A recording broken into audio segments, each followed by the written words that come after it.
MAP4C 6.4 Patterns in Exponents.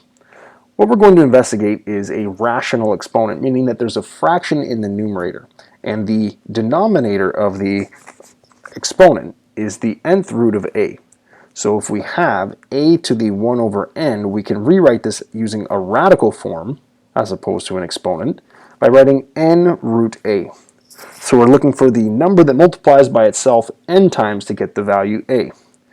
N is a natural number, like 1, 2, 3, and so on. And a is greater than or equal to 0 if n is even. Starting off with 4 to the exponent 1 over 2. We can rewrite this as the square root of 4. The radical symbol left on its own by default is the square root. And we should know that the square root of 4 is 2 times 2, which is 4, so 2. And 27 to the exponent 1 over 3, this can be interpreted as the cubic root.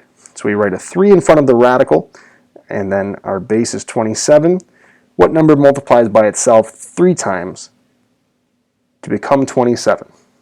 And the answer is 3, because 3 times 3 is 9, times 3 again is 27.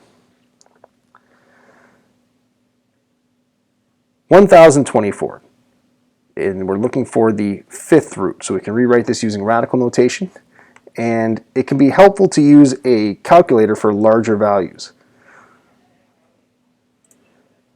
So this is 4 to the exponent 5 is equal to 1024. So on your calculator it might look like x root y, where you input the nth root and then the base after you press the radical symbol. Alright, so in the next investigation we're looking at a rational exponent where we have both a numerator that's a value and the denominator. So the denominator is still the nth root, but the value in the numerator is behaving just like any other exponent we've ever seen. It's telling us repeated multiplication by that base m times. So we can apply either the numerator first or the denominator first. In this first example here, the nth root is applied first to the base, and then m is applied, the numerator. Alternatively, we could take a to the m, which is applying the numerator first, and then take the nth root. So m is an integer, n is a natural number, and a is greater than or equal to 0 if n is even. So investigating 8 to the power 2 over 3. In my experience, I find taking the root first is easier because you can reduce the size of the number and then enlarge it versus enlarging and then reducing. Because I know that the cubic root of 8 is 2. So the cubic root of 8 squared. Again, that's just, we got rid of the denominator of the fraction by using the radical notation. And the cubic root of 8 is 2 as mentioned. 2 squared is 4.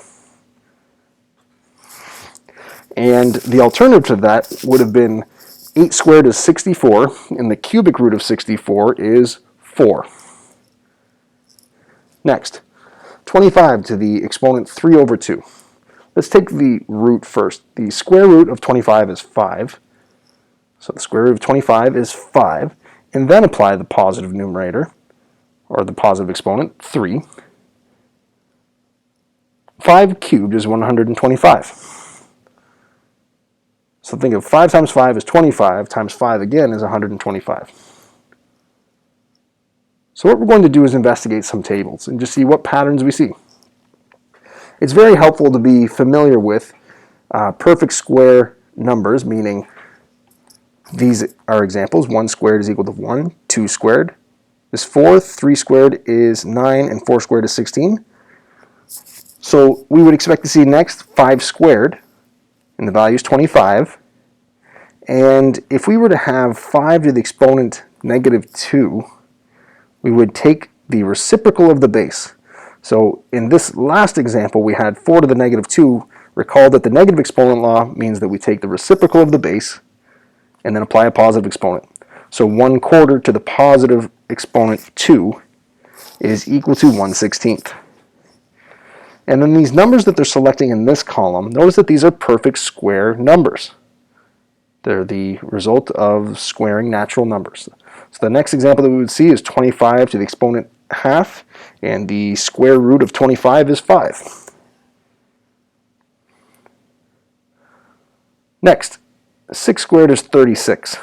So 6 to the exponent negative 2 would be 1 over 36, and the 36 to the exponent half would be equal to 6. 7 squared is 49. So 7 to the negative 2 would be equal to 1 over 49, and 49 to the exponent 1 over 2 would be equal to 7. So it is once again important to be familiar with these number patterns, squaring perfect squares. All right, in this pattern we're seeing the natural numbers cubed. So the next one will be 5 cubed, which is 125.